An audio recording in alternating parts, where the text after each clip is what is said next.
स्वप्नेश्वर शिव मंदिर की वास्तविक कहानी। मंदिर अताविरा ब्लॉक बरगढ़ जिला के सोरना गांव में स्थित है, जो से लगभग 30-36 किमी दूर है। यह मंदिर विशेष रूप से अष्टशंभु पश्चिम ओडिशा के 8 प्रमुख शिव मंदिरों में गिना जाता है। बहुत पहले की बात है, जब सोरना गांव केवल एक छोटा सा ग्रामीण इलाका था, जहां खेती और पशुपालन ही जीवन का मुख्य आधार थे। गांव में एक किसान था जिसकी एक गाय रोज सुबह जंगल की तरफ चरने जाती थी।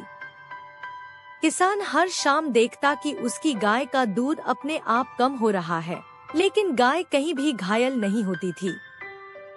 किसान को शक हुआ।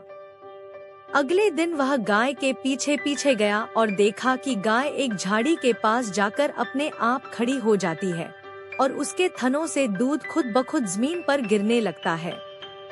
किसान ने वहां जाकर देखा कि झाड़ियों के बीच में एक प्राकृतिक शिवलिंग है, जिसे किसी ने नहीं बनाया, बल्कि वह स्वयं भूमि से उभरा हुआ था।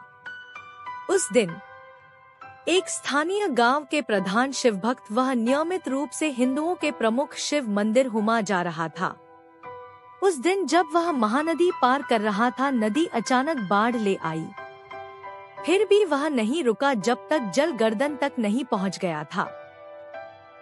तब शिव ने बूढ़ा ब्राह्मण का वेश धारण करके उसका भक्ति परीक्षा ली।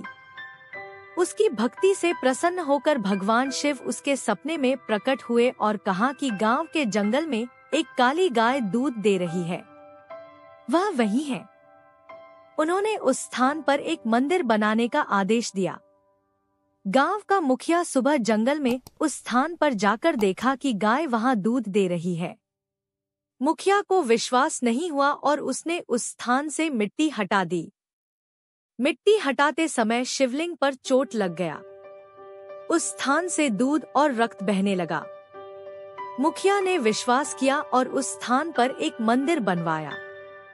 चूंकि भगवान उसके सपने में प्रकट हुए थे, इसलिए उन्हें स्वप्नेश्वर शिव के रूप में जाना जाता है।